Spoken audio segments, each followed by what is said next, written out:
আসমানের পাখি শহীদ আল্লামা দেলাওয়ার হোসাইন সাইদি রহমতুল্লাহ আলাইহি এই ময়দানে তিনি 24 বছর এসেছিলেন একাধারে।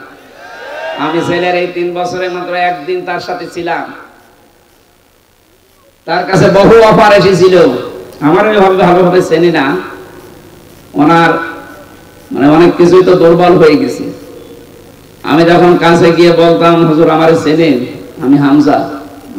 ওই যে বাশার আলামিন হামজা, তার মানে ওনার ছেলে শামীম সাইদি, মাসুদ সাইদি ভাই কয়েকজনের নাম বলতো, যে এখন বাইরে এরা কথা বলছে, বাশার ভাই, আলামিন ভাই, হামজা ভাই। ও হামজা, ওই দিন আমাকে 10 মিনিট কথা বলেছিলেন। তিনি কয়েকটা কথা বলেছিলেন ওই দিন, আমার এখন মনে পড়ছে। ওনাকে অফার দেওয়া হয়েছিল, শুধু আপনি এই যে আকীদা খারাপ যাদের বলেন, এই দলটা শুধু ছেড়ে দেন, আপনি নিজে একটা দল করেন, নিজে একটা দল করে আপনি নিজেই সভাপতি হয়ে যান।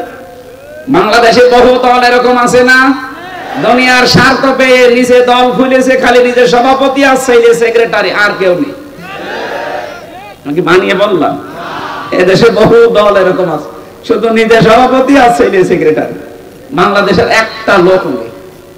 উনি যদি নিজেও এই দলটা খুলে সভাপতি হতেন, নিজের সভাপতি ছেলে সেক্রেটারি না, লক্ষ লক্ষ মানুষ পেতেন। সে বুঝে হোক আর না বুঝে হোক, এক কথা বলে না কেন? কিন্তু আকীদা খারাপ এই জিকির করে করে এদের উপর আপনি জুলুম করছেন, আপনি থামবেন। আমি জানি আপনার পরিবর্তন হবে না, কারণ আপনার অন্তরে মোহর মারা। যারা নির্দোষ মানুষের উপরে কোনো দোষ চাপিয়ে দেয়, ভালোভাবে শুনবেন, যারা নির্দোষ মানুষের উপরে কোনো দোষ চাপিয়ে দেয়, সে যেন নিজে প্রকাশ্য পাপের বোঝা বহন করে ঘুরে বেড়ায়। সুতরাং বাংলাদেশে বহু আলেম ওলামা, বহু আল্লামা, এরকম বাংলা শিক্ষিত মানুষের প্রতি, এই যে সোহেল ভাই জীবনে মাদ্রাসায় পড়েছে, এরকম একটা বাংলা শিক্ষিত মানুষদের আকীদার উপরে আপনি আন্দাজে মিথ্যা তহমত দিয়ে দিলেন যে ওর আকীদা ভালো না। সূরা নিসা 112 নম্বর আয়াত অনুযায়ী আপনি পাপের বোঝা কিয়ামতে বহন করে নিয়ে বেড়াবেন। হ্যাঁ, দুনিয়াতে আল্লাহ শাস্তি আপনাকে দেবে, ওই ব্যবস্থা এখন আল্লাহ করছে না। তাই ইমাম আহমদ ইবনে হাম্বলের জামানায় আমরা দেখেছিলাম, কিতাবে পড়েছি, 2 মহিলা, একজন মারা যাওয়ার পরে আরেকজন এসে লাশ ধোয়াতে গিয়ে এই হাত আটকিয়ে গেছে তার রানের উপরে, কয়েক ঘন্টা পর্যন্ত আর নড়াচড়া নেই, হাত তুলতে পারে না। এলাকার যিনি ইমাম তাকে বলছে কি করা যায়। অনেক গ্রাম্য মানুষ ফতোয়া দিয়েছে, এক কাজ করেন, জীবিত মানুষের হাত তো কাটা যাবে না, মেয়ে লোক যেটা মরে গেছে ওরা ওই জায়গায় চামড়া কেটে ফেলে। কিন্তু এমন জায়গা এই রানের উপরে, নাভির নিচে হাঁটুর উপরে, এই জায়গায় এই কাজ করলেও হতো। কিন্তু যিনি মারা গেছেন তার স্বামী বলছে, না আমার স্ত্রী মরে গেছে আর এখন চামড়া কাটবেন, মানে দরকার হয় জীবিত মানুষের হাত কেটে ফেলে। জীবিত মানুষের স্বামী যে আছে, কি বলেন, আমরা আসলাম উপকার করার জন্য, আর এখন আমাদেরই আপনি ক্ষতি করবেন না। আমার স্ত্রী ভালো মানুষ, নেককার মানুষ, আমি আমার স্ত্রীর হাত কাটতে দেব না। আর একটু বড় ইমামের কাছে গেছে, আর একটু বড় জায়গায় গেছে, শেষ পর্যন্ত ওই দেশের প্রধান বিচারপতি ইমাম মালিক মদিনাতে থাকেন, তাকে ঘোড়ায় চড়ে প্রায় 80 কিলোমিটার দূরে এই ঘটনা নিয়ে আসলেন। ইমাম মালিক পর্দার আড়াল থেকে জিজ্ঞাসা করলেন, আমি ঘটনা বলার জন্য না, 2টা শিক্ষা দেওয়ার জন্য, খুব খেয়াল করে শুনবেন, আমাদের এখানে বহু মানুষের এরকম গোনা হচ্ছে, তাই বলছি।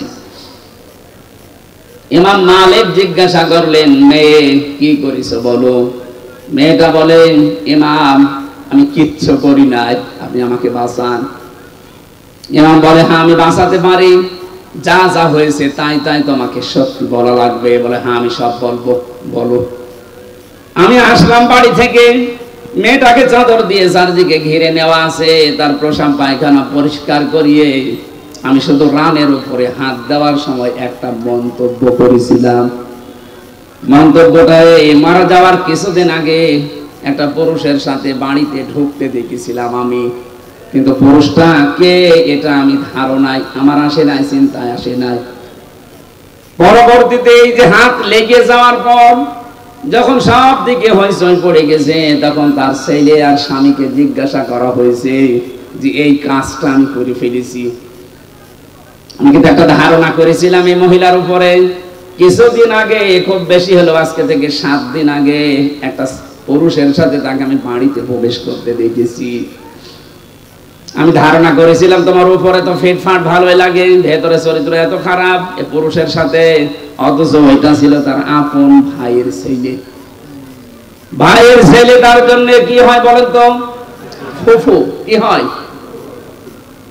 14 জন পুরুষের সাথে একজন মহিলার দেখা করা যায় যাচ্ছে, তার ভেতরে এটা একটা।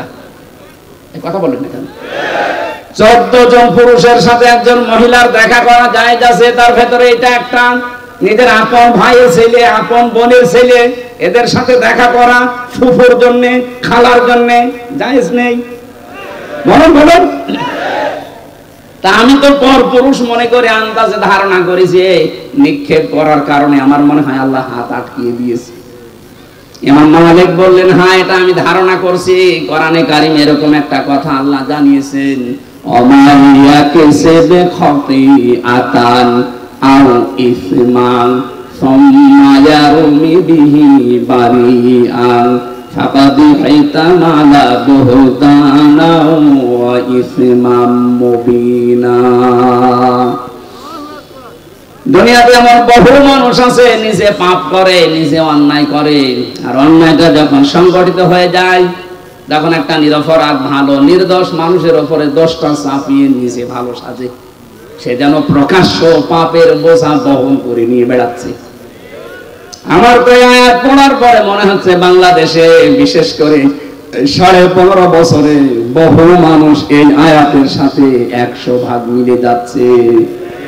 নিজে অন্যায় করে, নিজে রাতের বেলা গাছ কাটে, নিজে রাতের বেলা গাড়িতে আগুন লাগায়, আর ভালো মানুষের উপরে দোষটা চাপিয়ে তাকে ধরিয়ে দেয়। কথা বলে না কেন? ভালো মানুষ ঘুমিয়ে আছি ঘরে, চোখ খুলে দেখছি থানার হাজতে, কি গো তুই গাছ কেটেছিস? কখন? স্বপ্নে। এটা হয়েছে না বানিয়ে বললাম? কখন কাটলাম? আমি তো ঘরে ঘুমিয়েছিলাম, ওই ঘুমের ভেতরে স্বপ্নে। এই জন্য মামলা ওরকম স্বপ্নের মামলা, গায়েবী মামলা। এক একজনের নামে 300, 500, 550 পর্যন্ত মামলা দেখেছি। সত্যি মামলা হলে 5টার বেশি তো দিতে পারে না। 550 মামলা কিভাবে দিলেন? ওই স্বপ্নে। কি করেছেন বলেন তো আপনি? 3 বছরে বহু মানুষ আমাকে এসে বলছে, হুজুর আমার মামলা 313টা। মনে হচ্ছে বদরের সাহাবীদের উনি পুজিয়ে ফেলেছেন। ইমাম মালিক ডাক দিয়ে বললেন, আল্লাহর বান্দি, তুমি যে অপরাধ করেছো, এই যে আন্দাজে একটা নিরপরাধ মানুষের উপরে এটা নিক্ষেপ করার কারণে তুমি পাপের বোঝা বহন করে এখন নিয়ে বেড়াচ্ছ, আল্লাহ আটকিয়েছে এই কারণে। হ্যাঁ, তোমাকে মুক্তি দিতে পারি, 2টা শর্ত মানা লাগবে। কোরআনে কারীম জানাচ্ছে, ওয়াল্লাযীনা ইয়ারমুনাল মুহসানাতি সুম্মা লাম ইয়াতু বিআরবা'াতি শুহাদা ফাজিলিদুহুম 80 জালদা 80 জালদাতান ওয়া লা তাকবালু লাহুম শাহাদাতান আবাদা ওয়া উলাইকা হুমুল ফাসিকুন। সূরা নূরের 4 নম্বর আয়াতে আল্লাহ 2টা তথ্য দিয়েছেন। আল্লাযীনা ইয়ারমুনাল মুহসানাত, যারা নেককার সতী সাধবী নারীর উপরে জিনার তহমত লাগায়, অপবাদ দেয় ব্যভিচারের, সুম্মা লাম ইয়াতু বিআরবা'াতি শুহাদা, 4 জন সাক্ষী জোগাড় করতে পারে না, আল্লাহ বলেন ফাজিলিদুহুম 80 জালদা, তাদের প্রথম শাস্তি 80টা বেত মারা লাগবে। 2 নম্বর, ওয়ালা তাকবালু লাহুম শাহাদাতান আবাদা, কখনো তাদের সাক্ষী আর এই দুনিয়ায় গ্রহণ করা হবে না। তুমি যেহেতু অপরাধ করে ফেলেছো, বিনা কারণে একটা নিরপরাধ নেককার মহিলার উপরে জেনার এই তহমত লাগিয়েছো ধারণার মাধ্যমে, সুতরাং তোমাকে 2টা, 1 নম্বরে 4 জন সাক্ষী জোগাড় করা লাগবে। কোথায় পাবে? সাক্ষী আছে নেই। এটা যখন নেই তোমার 2য় নম্বর। 1ম নম্বর, সাক্ষী যখন নেই তাহলে শাস্তি পাওয়া লাগবে। আর দুনিয়ায় যতদিন বেঁচে আছো কোনোদিন তোমার সাক্ষী গ্রহণ করা হবে না। বাংলাদেশে আয়াতটা যদি সংসদে কায়েম থাকতো, আল্লাহর কসম এদেশের বহু মিথ্যা মামলা এমনি মিটে যেত। কারণ সাক্ষী জোগাড় করতে পারতেন না। 2 নম্বরে যারা সাক্ষী ঠিক পর্যন্ত দিতে পারবে না, এই মানুষগুলোর কোনোদিন তাদের পক্ষে আর সাক্ষী দেওয়া বৈধ নেই, জায়েজ নেই, তাদের সাক্ষী আর গ্রহণ করা হতো না। আমার মামলার যারা আয়ু ছিল বলেন তো, এই কয়েকদিন আগে আমার মামলা সব খারিজ হয়ে গেছে, আদালত কর্তৃক প্রমাণিত যে আমি নির্দোষ, আমার কোনো দোষ নেই। তাহলে বিনা কারণে মামলার আয়ু থেকে যারা পালিয়েছে 2 বোন মিলে ওনাদের পর্যন্ত এই মামলা শুনলাম, একেবারে পর্যন্ত টপ টু বটম যারা জড়িত এই মিথ্যা মামলা দিয়ে আমাকে 3টা বছর নষ্ট করে দিলেন জীবন থেকে। কথা বলেন না কেন? শুধু আমাকেই তো শেষ করেননি, আমার পরিবারটা, আমার 2টা মেয়ে, স্ত্রী, মা, বাবা, আরো আমার হিতাকাঙ্ক্ষী যারা এই মানুষগুলোকে কষ্ট দিয়েছেন। এসে কোরআনের জন্য আমাকে যারা ভালোবাসতো সবাই কষ্ট পেয়েছে 3 বছর। তাহলে এই কাজটা যারা করলেন, আপনি তো সাক্ষী একটা জোগাড় করতে পারেননি। যাদের নাম দিয়েছিলেন সাক্ষীতে, আগস্টের 5 তারিখের পরে তারা বলছে ওগুলো সাক্ষী না, আমরা দেব না, আমরা মানি না। টাকা পেয়েছিলেন, টাকা খেয়ে শোধ। সাক্ষী তারা তো দিল না, মামলা খারিজ হয়ে গেল। এমনকি ওই দিন আমি দেখেছি, আমি আদালতে নিচে দাঁড়িয়েছিলাম, জজ সাহেব এগুলো দেখার পরে বলছে কি দেখে বিচার করবো, তো কোনো মাল নেই, যান সব খারিজ করে দিলাম। মনে মনে বলছিলাম যে স্যার 3 বছর তো মামলা আপনার কাছে ছিল, তখন তো বলেননি মাল নেই, হঠাৎ করে এখন বলছেন যে মাল নেই। উনি এই কথাই আমাকে বলতো, হুজুর কিছু করার নেই, হাত বাঁধা ছিল। কথা বলছেন এখন? এতদিন পর্যন্ত হাত বাঁধা ছিল, এই জন্য কিছুই বলতে পারি না। এখন হাত খোলা আছে, যা আসবে এরকম কিছু পাইলে আমি খারিজ করে দেবো। ওই দিন আমাদের একবারে 9 জনকে মামলা থেকে অব্যাহত দিয়ে দিয়েছে। আমরা চাই এদেশে শুধু একটা হাত খোলা ছিল আর বাকি সব হাত বাঁধা ছিল। এখন যেহেতু সব হাত খোলা আছে, এই জন্য কিছুটা ন্যায় বিচার পাওয়া যাচ্ছে। আগামীতে যারা আসবে এদেশে সবার হাত যেন আবু সাঈদের মতো এভাবে খোলা থাকে। হাত খোলা থাকলে ন্যায় বিচার পাওয়া যাবে। এই যে যারা আমার মামলার আয়ু থেকে শুরু করে যারা জড়িত, এই মানুষগুলোর সাক্ষী আর কোনোদিন গ্রহণ করা হবে না। আর নিরপরাধ মানুষের প্রতি জঙ্গি মামলা দিয়েছিলেন, যেটা আমি জানি না। আপনি যদি আমাকে বলতেন যে শিবির করে, জামাত করে, তাও তো একটা মেনে নেওয়া যায়, তো তাও তো আমি সময় অ্যাক্টিভ ছিলাম না। আর আপনি আন্দাজে এমন মামলা দিলেন, জীবনে না আমি শুনিনি। যে যে অপরাধ করে না, ওই অপরাধে তাকে যদি কেউ অপরাধী বানায়, ওই অপরাধ যতদিন সে না করবে ততদিন তার মরণ হবে না। এখানে জঙ্গি নাটক যারা সাজিয়েছিলেন, আজ প্রায় সবগুলো তারা এই জঙ্গি মামলার আসামি। বিশেষ করে কাউন্টার টেরোরিজমের ওই সময় যিনি প্রধান ছিলেন, ওর নাম মনিরুল। এই জঙ্গি শব্দটাকে পুঁজি করে দেশে বহু মানুষকে মাটির নিচে নিয়েছে, বহু মানুষকে জীবিত অবস্থায় জান কবজ করে ফেলেছে। এটা যারা সাজিয়েছিলেন, আজ দেখেন তারা এই মামলার আসামি। কোরআনের কথা যে কত বাস্তব, যে অপরাধ যে করে নাই তার উপরে যদি বিনা কারণে ওই দোষ কেউ চাপিয়ে দেয়, ওই দোষে আল্লাহ তাকে আগে দোষী করায়। এগুলো যারা জড়িত তাদেরকে আল্লাহ এই অপরাধী এখন বানাচ্ছে। আপনারা শিক্ষা নেবেন, আন্দাজে বিনা কারণে নিরপরাধ মানুষকে যেন উল্টা পাল্টা দোষ দেবেন না। কথা বলেন না কেন? এরপরও যদি কারো শিক্ষা না হয়, আমার মনে হয় ওর কপালে হেদায়েত আর নেই। তুমি যেহেতু সাক্ষী জোগাড় করতে পারো নাই, তোমার শাস্তি এখন হবে কি? 2 নম্বরে সামানিনা জালদা, 80টা বেত মারা হবে। জাল্লাদকে নিয়ে আসো। 80টা বেত চলছে, 79টা হয়ে গেছে, হাত খোলে না। জাল্লাদ বলে, ইমাম কি করবো, আর একটা বাকি আছে। ইমাম সাহেব বললেন, দাঁড়ান, আমি কোরআনের আয়াতে 100% বিশ্বাস করি। আল্লাহ পাক কোরআনে কারিমে জানিয়েছে, ওয়া তাম্মাত কালিমাতু রাব্বিকা সিদকাও ওয়া আদলা লা মুবাদদিলা লিকালিমাতি। আমি আল্লাহ কোরআনে যত কথা দিয়েছি সব সত্য। সব কি? আরো জোরে বলেন। 2 নম্বরে ইনসাফপূর্ণ। 3 নম্বরে কোনদিন আমার কোরআনের কথা কিয়ামত পর্যন্ত কোনো পরিবর্তন হবে না, রদ বদল হবে না। 80টা তো দিয়েছি সামানিনা জালদা, জীবনও তো হবে না, 79টা হয়েছে, আর একটা বাকি আছে, ঠিক আছে মারো। আর একটা যখন মারা হয়েছে সঙ্গে সঙ্গে হাত খুলে গেছে। আমি কি বোঝাতে চাইলাম বলেন তো? আন্দাজে একজনের উপরে বিনা কারণে দোষ চাপিয়ে দেবেন, আর মনে করছেন আমার তো কিছুই হচ্ছে না। আপনি প্রকাশ্য পাপের বোঝা কিয়ামতে বহন করে নিয়ে বেড়াবেন। টের পাচ্ছেন কি বললাম? এরপরেও যদি আপনার বিবেকের এই দরজা না খোলে, কি কি দিয়ে আঘাত করলে খুলবে বলেন? আমরা সাবধান হব এখান থেকে। যেহেতু নসিহতমূলক কথা বলছি, এটা তো রাজনৈতিক মঞ্চ না। যারা ভুল করেছিলেন তাদের আমি পথ বললাম যে এইভাবে তাওবা করে ফিরে আসেন। আল্লাহ এরপরও যদি কাউকে পথ না দেখায়, এ দোষ কার? আল্লাহর দোষ। বারানি কারীম জানিয়েছে, ইয়া আইয়ুহাল্লাযীনা আমানু ইজতানিবু কাসীরাম মিনাজ যন্নি ইন্না বা'দাজ যন্নি ইসমুন ওয়া লা তাজাসসু ওয়া লা ইয়াগতাব বা'দুকুম বা'দা আইয়ুহিব্বু আহাদুকুম আইয়াকুলা লাহমা আখিহি মাইতান ফাকারিহতুমুহু ইলা আখিরি আয়াত। হে পৃথিবীর মানুষেরা, যারা ঈমানের দাবি করো তাদেরকে বলছি, আন্দাজে ধারণা করা থেকে বিরত থাকবা। আর এইটা করে করে আমাদের জীবনটাই 15.5 বছরে বিষিয়ে তুলেছিল।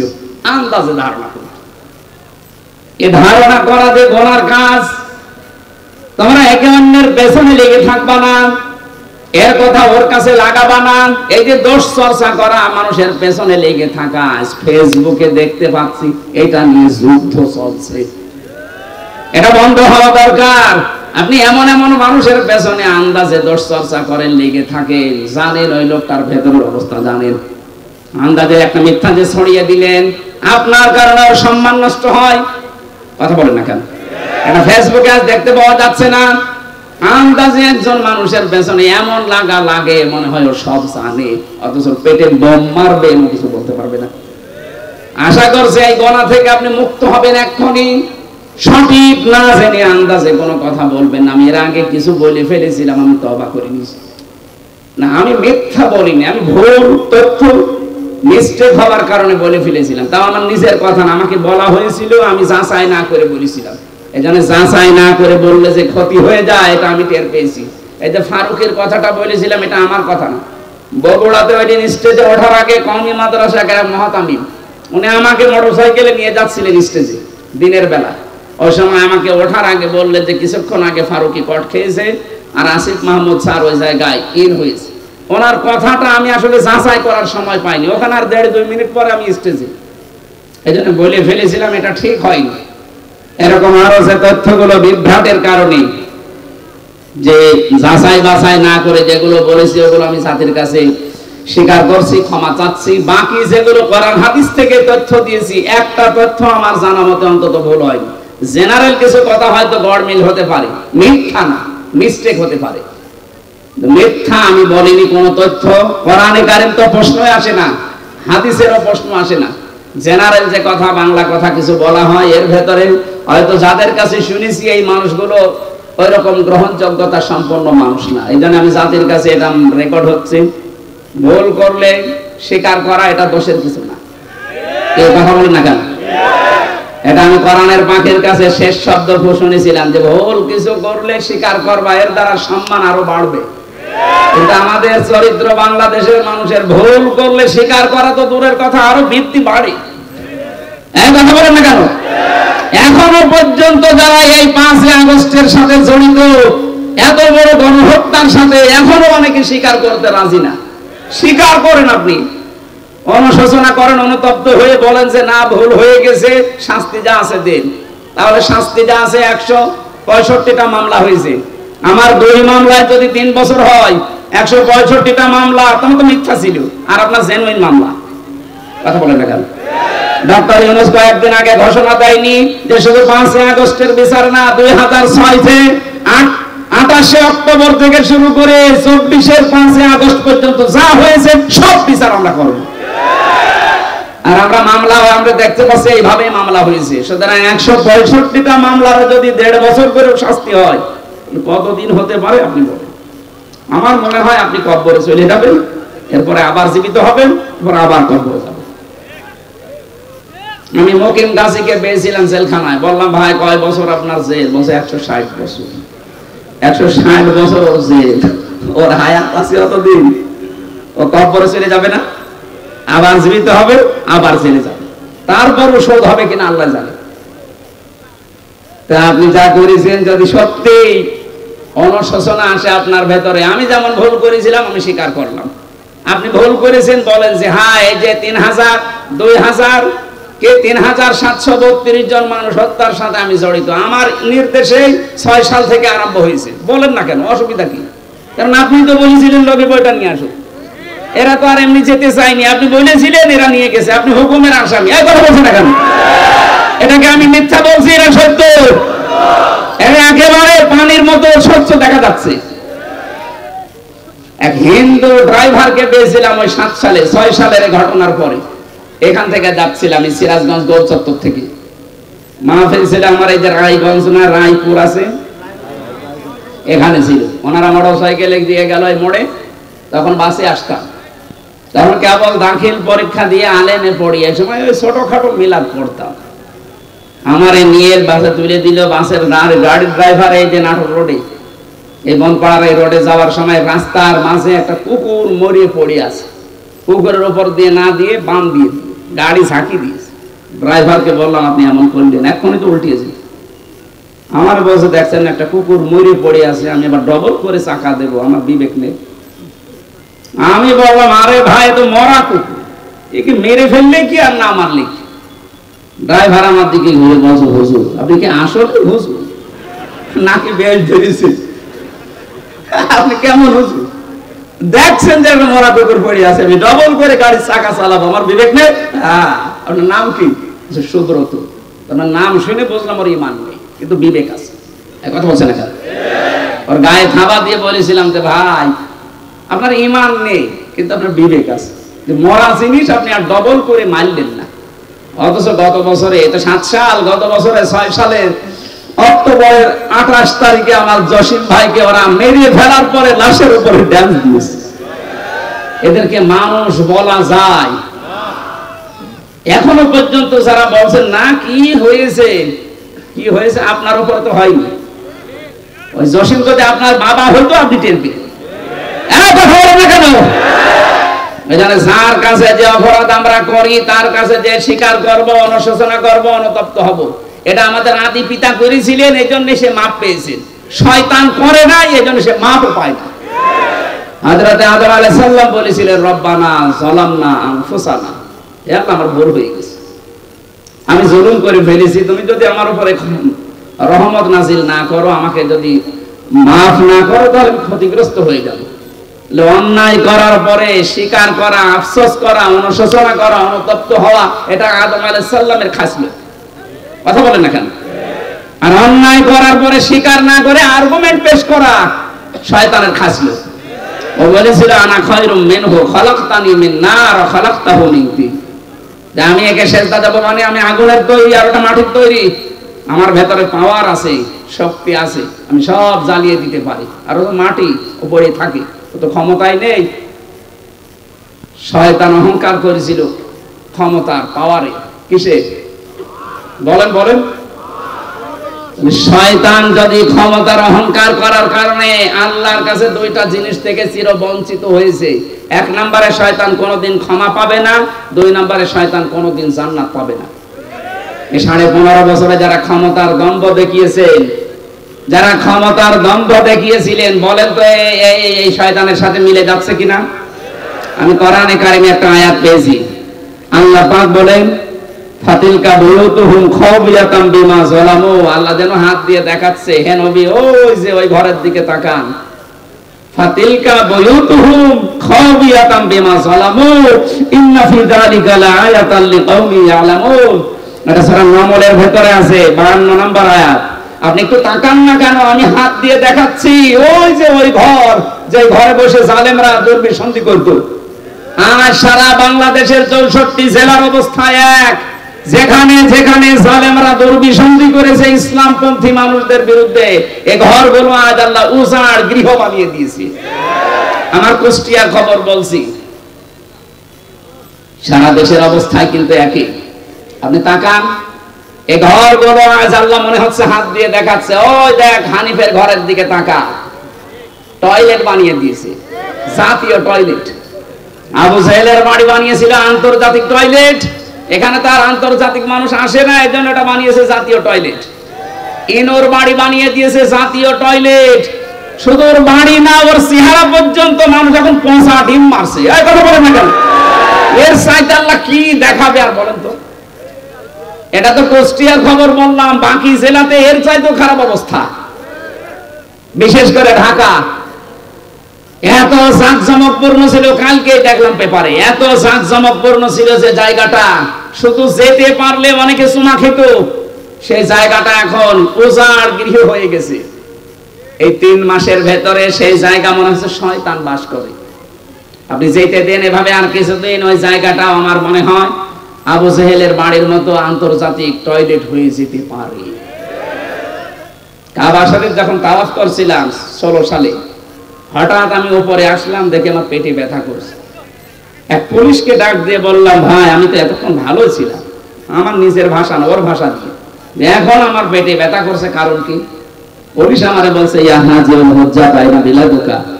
হাজি, দেশ কোথায়? যেহেতু মেন বাংলাদেশ, বাংলাদেশ থেকে এসেছি। আমার বলছে, আপনি জানেন না এটা কোন জায়গা? না তো। আবু জাহেলের বাড়ি, আপনি এখনো পায়খানা না করে দাঁড়িয়ে আছেন, তাড়াতাড়ি করে।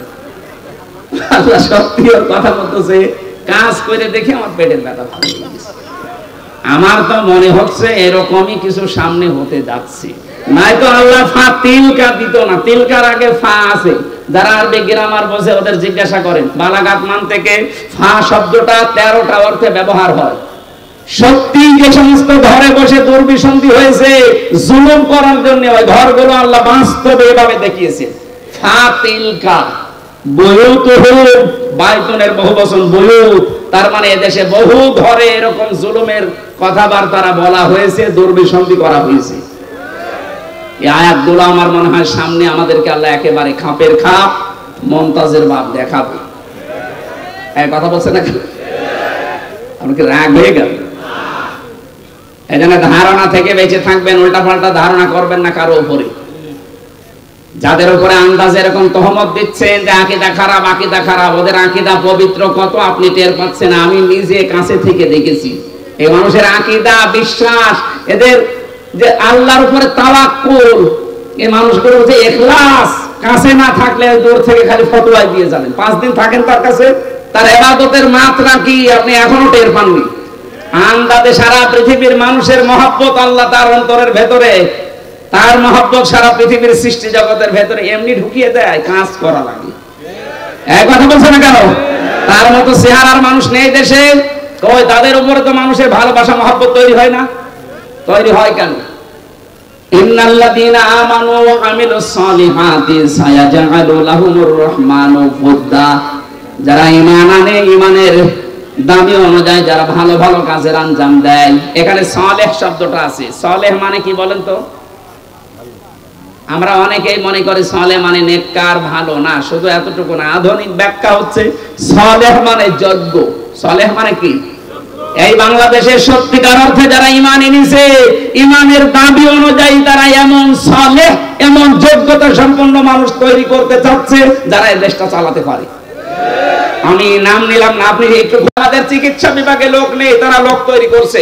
বিচার ব্যবস্থায় লোক নেই, তারা লোক তৈরি করছে। প্রশাসনে লোক নেই, তারা লোক তৈরি করছে। উল্টা পাল্টা লোক না, যোগ্যতা সম্পন্ন লোক। এই কথা বলে না কেন? সালেহ শব্দটা তারা বুঝেছে। আর এটার জন্য যাদের বই লেখাপড়া করা লাগে তাদেরও আকীদা খারাপ বলেন। এই সালেহ শব্দের আধুনিক ব্যাখ্যা পেয়েছি 20 শতাব্দীর মুজাদ্দিদ সাইয়্যিদ আবুল আলা মওদুদী রাহমাতুল্লাহ আলাইহি তার লিখিত বই থেকে এই মানুষগুলো এই ব্যাখ্যা পেয়েছে। এই জন্যই তো তারা এখন সালেহ শব্দটাকে বাস্তবে রূপ দেওয়ার চেষ্টায় আছে। আমরা শুধু মসজিদের ইমাম ভালো এটা জানি, মাদ্রাসার মুহতামিম ভালো, অধ্যক্ষ ভালো জানি, কিন্তু আমরা চাই ডাক্তারও যেন রাজশাহীর ডাক্তার ফাতিমা সিদ্দিকার মতো হয়, ডাক্তার যেন ফরিদপুরের ডাক্তার শাহিন জব্বারের মতো হয়, ডাক্তার যেন খুলনার ডাক্তার মতিয়া রহমানের মতো হয়। এইরকম ডাক্তার বানাতে চায়, যোগ্য এবং সৎ। এই কথা বলেন না কেন? এই কর্মকাণ্ডে যারা নিজেদেরকে ইনভলভ করবে আল্লাহ বলেন সায়াজালু, সিন দিয়েছেন, সায়াজালু লাহুমুর রহমানু বুদ্দা, সৃষ্টি জগতের ভেতর একটা মহব্বত আমি আল্লাহ তার প্রতি তৈরি করে দেব। আমি তো বাস্তবে তাই দেখতে পাচ্ছি। লোকটা সেখানে যাচ্ছে আজ পঙ্গপালের মতো, মানুষ ভালোবাসায় একটু দেখার জন্য, শুয়ে দেওয়ার জন্য পঙ্গপালের মতো ছুটতেছে। কেন? তারা দেখা যায় না টিভিতে, তারা দেখা যায় না মোবাইলে। কি সমস্যা? কি শেষ করে দেবো? এটা দেখেন কেন এখন কমন সেন্স নেই আমার?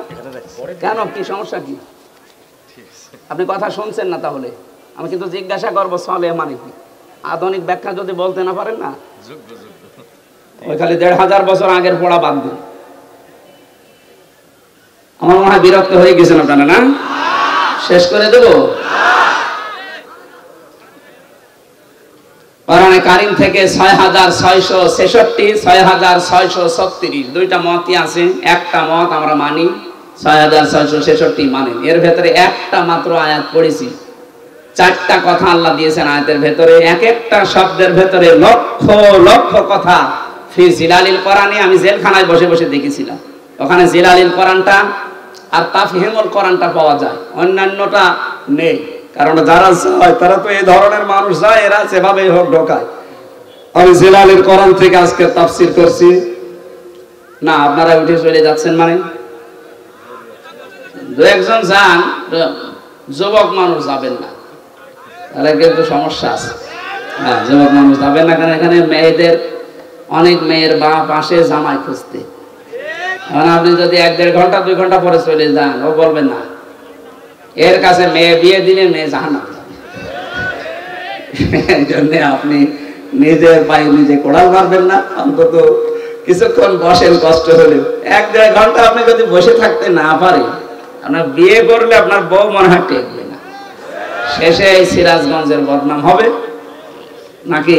আমি আর নিচে নামলাম না, তেলাওয়াত করছি, জবান খুলে সবাই পড়বে না। আউযু বিল্লাহি মিনাশ শাইতানির রাজিম, বিসমিল্লাহির রহমানির রহিম, ইয়া আইয়ুহাল্লাযীনা আমানু রুকউ ইলা আখির আয়া। এই পর্যন্ত থাক আজকে। এই ইরকাউ রুকু শব্দের যত ব্যাখ্যা আছে আমি টপ-টপ-বটন চেষ্টা করব বলার। বাকি আসজুদু, ওয়াবুদু, আফআলুল খায়রা, এই 4টা। এখনো বেলকুচিতে 2টা মাহফিল আছে, এক জায়গায় আসজুদু নেব, এক জায়গায় ওয়াবুদু রাব্বাকুম। আফআলুল খায়রা এটা আরো বিস্তারিত। ভালো কাজ বলতে ধোঁকা খাই আমরা, ভালো কাজ কি আমরা এখনো জানি না অনেকে। আমরা চেষ্টা করব বলার। প্রথমটা শুরু করছি। আল্লাহ ডাক দিয়েছেন এখানে কোনো বেঈমানকে না, ঈমানদারকে। সুতরাং বেঈমান যদি থাকেন আপনি চলে যান, ওই যে চলে যাচ্ছে চলে যান। না না, বেঈমানের জন্য আজকের আয়াত না, আজকের আয়াত ঈমানদারদের জন্য। যান আপনি তাড়াতাড়ি চলে যান। এখন প্রশ্ন আসতে পারে, আমার যে ঈমান আছে আমি কিভাবে টের পাবো? আমার যে বিশাল জুব্বা গাই, আমার মাথায় পাগড়ি, এত বড় টুপি, আমার ঈমান নেই মানে? না, ঈমান আছে কিনা সাহাবী প্রশ্ন করলেন। বিশ্বনবী বললেন, ইদা সাররাতকা হাসানাতুকা ওয়া সাআতকা সাইয়্যাতুকা ফাআনতা মুমিন। মুসলিম শরীফের হাদিস। যখন তোমার ভালো কাজগুলো তোমাকে আনন্দ দেবে আর অন্যায় কাজ করলে ভেতর থেকে একটা বাধা আসবে, তখন বুঝবে তোমার ঈমান আছে। আপনি এবার বলেন তো, যে আপনার অন্যায় কাজ দেখলে আপনার কি ভেতর থেকে একটা বাধা আসে? না, আসে না। যাদের মোবাইলে বললাম উল্টাপাল্টা সিনেমা আছে, নভেল নাটক আছে, থিয়েটার আছে, যাদের উল্টাপাল্টা ছবি আছে, নিজে দেখলে আনন্দ লাগে, এই মুরব্বি দেখলে আপনার লজ্জা লাগে। তো এইরকম জিনিস থাকার পরেও আপনার মনে বাধা দেয় না, তাহলে আপনার ঈমান থাকলো কি করে? বলেন না কেন? এই জন্য বলছে বাড়ি যাওয়ার আগে দয়া করে ডিলিট করে দিন, আর এই নিয়ত করে যান যে যতদিন বেঁচে আছি যেটা দেখা জায়েজ নেই চোখ দিয়ে, আমি মরে গেলেও দেখবো না। এক কথা বলেন না কেন? এটা শুধু আপনার, আমার দরকার নেই।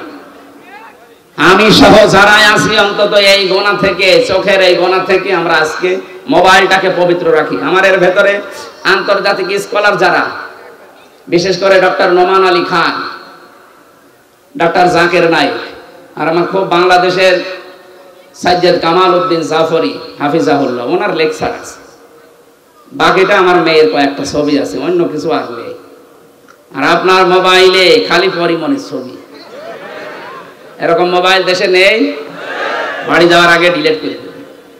ভালো কাজ যাদের আনন্দ লাগে না, অন্যায় দেখলে যাদের ভেতর থেকে একটা বাধা আসে না, ওর জুব্বা যত বড় হোক, ও যত বেলা জিকির করুক, ওর ঈমান নেই। আমি আশা করি এই ছোট্ট কথা আপনি বুঝতে পেরেছেন। এবার আল্লাহ ঈমানদারকে ডাক দিয়ে ঘোষণা দিচ্ছেন, ইরকাউ, রুকু করো। রুকু করো এই শব্দ বললে আমরা বুঝি এভাবে মাথা ঝোঁকানো না। রুকু শব্দের প্রধান অর্থ দুইটা।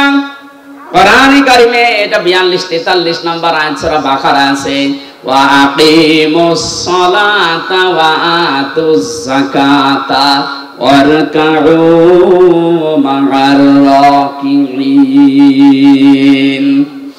আল্লাহ পাক বলেন নামাজ কায়েম করো, সম্পদ থাকলে যাকাত আদায় করো, আর রুকুকারীদের সাথে রুকু করো। তার মানে জামাতে হাজির হয়ে নামাজ পড়ো। এখানে রুকু মানে জামাতে হাজির হয়ে নামাজ পড়া, এক নাম্বার। দ্বিতীয় নাম্বার আমি পেয়েছি, এটা আছে সূরা মুমিনুনের ভেতরে। কোন মানুষ যদি রুকু সত্যিই করে না, সূরা জুমারের ভেতরে আছে 53, 54, 55 নাম্বার আয়াত। কোন মানুষ যদি সত্যিই রুকু করতে চায়, অবশ্যই সে মানুষের উচিত এই যে রুকু করলেন নামাজের জন্য, রুকু করার জন্য দাঁড়িয়ে গেলেন যে কাতারবদ্ধ হয়ে, ওয়ারকাউ মা'আর রাকিঈন, রুকুকারীদের সাথে রুকু করো, জামাতবদ্ধ হয়ে এই কাজটা করো। একা রুকু করার চাইতে জামাতে রুকু করলে 27 গুণ সওয়াব বেশি হয়। কয় গুণ? এই 27টা পয়েন্ট ওখানে লেখা আছে। আপনি এখানে আল্লাহর একটা বিধান মাত্র পালন করবেন, রুকু। কি পালন করবেন? এই রুকুটা পালন করার জন্য যখন দাঁড়িয়েছেন কাতারবদ্ধ হয়ে, একবারের জন্য মনের ভেতরে চিন্তা আসে যে আমার দুই দিকেই দাঁড়াবে জামাত ইসলাম। যদি বিএনপি, আওয়ামী লীগ, জাতীয় পার্টি, চরমনার কেউ দাঁড়ায়, আর আমি পেছনে দিয়ে দেব, আসে? মনের ভেতরে আসে? এখানে তো আসে না। এই শিক্ষাটা আপনার ব্যক্তি, পরিবার, সমাজ, রাষ্ট্রে নিয়ে যাওয়া লাগবে। এখানে আল্লাহর একটা বিধান পালন করার জন্য যেমন সবাই এক হয়ে গেছি, এখান থেকে বের হয়ে যে 27টা সওয়াব এমনি দেবে না, 27 গুণ সওয়াব এমনি পাওয়া যাবে না। 27টা শিক্ষা আল্লাহ দিতে চান। এই 27টা শিক্ষা আমার পরিবারে, সমাজে, রাষ্ট্রে আমি মিলাবো, এর নাম রুকু। এই রুকু যদি আজ বাংলাদেশে আমরা সত্যি মেনে চলতে পারতাম, 27 গুণ সওয়াবের জন্য যারা এই ফজরের নামাজে কষ্ট করে উঠে শীতের সময় যান, এই 53 বছর সময় লাগার কথা ছিল না। রুকুটা বুঝলে 53 বছর আগে এই দেশে রুকু রাষ্ট্রীয়ভাবে কায়েম হয়ে যেত। কারণ ওইটাই চাই আমরা। রুকু শুধু নিজে নিজে করবেন মানে, জামাতবদ্ধ হয়ে রুকু করেন, পরিবার, সমাজ, রাষ্ট্রে সব জায়গায় আল্লাহর রুকু আপনি কায়েম করবেন। কোরআন পড়ার যে সমস্ত হক গুলো আছে, তার ভেতরে দ্বিতীয় হক এইটা, মান কারাল কুরআনা ফাস্তাযহারাহু, যে ব্যক্তি কোরআন পড়ে আর কোরআনকে যারা বিজয়ী করার জন্য চেষ্টা চালায়। এজহার মানে শুধু প্রকাশ করা না, এজহার মানে শুধু স্পষ্ট করা না, এজহার মানে দাঁড় করানো, এজহার মানে কায়েম করা, এজহার মানে প্রতিষ্ঠা করা, এজহার মানে বিজয়ী করে দেখানো। 53 বছরে আজও আমরা রুকু করতে আছি, কিন্তু কোরআনে কারীমকে আজও বিজয়ী করতে পারিনি। কথা বলেন না কেন? এটা অনেকে রাজনীতি মনে করে আপনি দূরে থাকেন। কোন কারণে থাকেন আমি খুঁজে পাইনি। কোরআন পড়ছে সওয়াবের নিয়তে, অথচ কোরআনকে ইজহার করার জন্য, বিজয় করার কোনো চিন্তা ভাবনা নেই। এগুলো বোঝাতে গেলেও বলে হুজুর এটা দুনিয়ার কাজ, রাজনীতি। এটা রাজনীতি হয় কি করে? ফাস্তাযহারাহু শব্দটা যারা বোঝে, অভিধান যারা বোঝে, আধুনিক অভিধান বেত্তা যারা লিখছে যে ফাস্তাযহারাহু মানে কোরআনকে যারা বিজয় করার চেষ্টা চালাবে, এই মানুষগুলো কোরআন পড়লে যে 4টা শর্ত আছে তাদের দ্বারাই আদায় হবে। কোরআন পড়তে হবে শুদ্ধ করে, কোরআন বুঝতে হবে, কোরআন নিজে মানতে হবে, 4 নাম্বার কোরআন মানুষকে মানাতে হবে। এজন্য আমরা যারা রুকু, আল্লাহর নির্দেশ, রুকু করতে চাই, এখন থেকে রুকু করলে যেহেতু 27 গুণ সওয়াব হয়, রুকুকারীদের সাথে রুকু করলে এই 27 গুণ সওয়াব নিতে হলে পরিবার, সমাজ, রাষ্ট্রে 27টা শিক্ষা মেলানোর দরকার আছে না নেই? পরিবারের শিক্ষা কি রুকুর? সম্মানিত মা বোন যারা এসেছেন, দেখলাম বহু মহিলা বসে আছে বিভিন্ন জায়গায়। মা বোনদের রুকু হচ্ছে শুধুমাত্র মাজা ঝুঁকিয়ে না, এটাই শেষ না। আপনি 4টা কাজ করবেন দুনিয়াতে, নামাজ পড়া, রোজা রাখা, আর কালো বোরকা পরলেই মনে করছেন আমি জান্নাত পেয়ে গেছি, জীবনও না। নেককার সৎ যোগ্য মহিলা জান্নাতের জন্য যোগ্যতা সম্পন্ন হওয়ার জন্য 4টা কাজ করা লাগবে। তিরমিজি শরীফ। 1 নম্বরে ইদা নাজারা ইলাইহা সাররাতুহু, যখন আপনার স্বামী বাইরে থেকে এসে আপনার দিকে তাকাবে, স্বামীকে আনন্দ দেবেন। কথা বুঝতেছেন? এই শব্দটা আজ বাংলাদেশে নেই। স্বামী বাইরে থেকে এসে পরিবারে আনন্দ পায় না, এই জন্যই বাধ্য হয়ে পরকীয়া প্রেম করে। দেখলে এরা যে পায় না, পরকীয়া প্রেম করে। সম্মানিত মা বোনেরা, কার স্বামী জি বলেছে আপনি শুনতে পেয়েছেন? আজকে থেকে একটু বাড়িয়ে দেবেন আদরটা। 2 নম্বরে ওয়াইদা গাবা আনহা হাফিজাতুহু, স্বামী যখন বাইরে যাবে তখন স্বামীর সম্পদ, স্বামীর সন্তান, নিজের ইজ্জত, সতীত্ব, নিজের লজ্জাস্থান, শরীর, এগুলো হেফাজত করে রাখবেন। অথচ অধিকাংশ মেয়েরা এখন স্বামী বাইরে গেলে দিন পায়। কথা বলে না কেন? মেয়েরা মোবাইলেও যদি কথা বলে, কোন ধাঁচে কথা বলবে আল্লাহ কোরআনে দিয়েছেন। সূরা আহজাবের 32 নম্বর আয়াতে আছে, ইয়া নিসান নাবিয়্যি লাস্তুন্না কা আহাদিম মিনান নিসাই ইনিত্তাকাইতুন্না ফালা তাখদা'না বিল কওলি ফায়াতমা'আল্লাযী ফী কলবিহি মারাদু ওয়া কুলনা কাওলান মা'রুফা। এটা তাফসীরে খাজেনে আছে। আমি যা বলছি অধিকাংশ ফি জিলালিল কোরআন থেকে, আর এইটা আছে তাফসীরে খাজেনে। আল্লাহ ডাক দিয়েছেন, হে নবীর স্ত্রীরা, পর্দার আড়াল থেকে। তখন নাই পর্দার আড়াল থেকে, কিন্তু এখন অর্থ হবে মোবাইলে, ফ্যাক্সে, ফোনে। যদি আপনি ফোনে কারোর সাথে কথা বলেন, কথা বলবেন সত্য কথা, মিথ্যা বলবেন না, কিন্তু ভাষা হবে রুক্ষ সূক্ষ্ম। গরম দিয়ে এমন ভাবে কথা বলবেন, ওই পারে যে আছে ওর মনের ভেতরে যদি গুড়ও থাকে, ওই এমনি তো অবাক করে নেবে। কথা বলে না কেন? হ্যাঁ, শুধু 14 জন পুরুষ বাদ দিয়ে, 14 জন পুরুষ যাদের সাথে আপনার বিবাহ করা হারাম, আপনার আপন ভাই, আপনার বাবা, আপনার বোনের ছেলে, আপনার ভাইয়ের ছেলে। আমি কথা বোঝাতে পেরেছি কিনা বলেন? এই 14 জন আছে সূরা নিসার 21-22 নম্বর আয়াতের তাফসীরে পাবেন। এই 14 জন পুরুষ মানুষ বাদ দিয়ে যদি কাবার ইমাম আব্দুর রহমান সুদাইসিও কল দেয়, আপনি কথা বলবেন সঠিক কথা, কিন্তু ভাষা এমন করবেন। কথা বুঝতেছেন? বলেন তো, স্বামী বাইরে গেলে এরকম করে মেয়েরা, আরো দিন পেয়েছে, এমন কায়দায় কথা বলে, ওই পাশে যে আছে ও মনে করে কাজ হচ্ছে। 2 দিন 5 দিন 1 মাস 2 মাস পরে দেখা যাচ্ছে 2-3 সন্তানের মাকে নিয়ে উনি আল্লাহর রাস্তায় পালিয়ে গেছে। না, এটা করা যাবে না।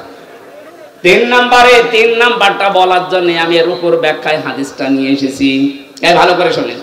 অতুইনু আলা দীনি যাওজাতিহা, আপনার স্বামী যদি দ্বীনের কাজ করে, দিন প্রতিষ্ঠার কাজ করে, মানবতার পক্ষে কাজ করে, স্বামীকে সময় দেবেন, স্বামীকে ছাড় দেবেন, স্বামীকে উদ্বুদ্ধ করবেন। কিন্তু অধিকাংশ মেয়েরা এই লাইন, মা আর ওর বড় বোন, ওখান থেকে বারবার শুধু কান পড়া দেয়, কতদিন থাকবি, আলাদা হয়ে যা, এই কথা বলছে না। এরকম ছোট মনের বউ আছে? কার আছে হাত তোলেন তো? একজনের আছে। সম্মানিত ভাই, সম্মানিত মা বোনেরা, না আপনার রুকু হচ্ছে না। কিসের রুকু করেন আপনি? যে 4টা বললাম, একটাও মিলাতে পারলেন না। আশা করছি এই 4টা কথা মেনে নেবেন।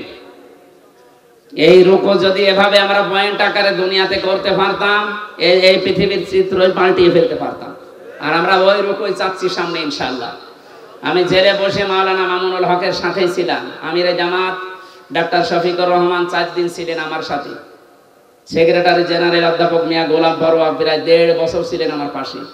এই সমস্ত মানুষ থেকে, বিশেষ করে জীবন্ত শহীদ এটিএম আজহারুল ইসলাম, এই মানুষটাকে আমি 3টা বছর, উনি ছিলেন ফাঁসির কন্ডেম ছেলে। মাঝে মাঝে আদর করে আমাকে বই পাঠাতেন, প্রোডাক্টিভ মুসলিম, মধ্যম পন্থা। এমন এমন সুন্দর সুন্দর বই, ওনার কাছে প্রায় 150-র উপরে বই আছে। আমাকে বলতেন, হামজা আমি তো বাইরে যেতে পারি না, তুমি যদি যেতে পারো এই কথাগুলো জাতিকে পড়ে পড়ে শোনাবা। আমি আয়াত থেকে মধ্যম পন্থা প্রোডাক্টিভ মুসলিমের উপরে, বিশেষ করে মুক্তিপণ এই আয়াতের উপরে আমি সাবজেক্ট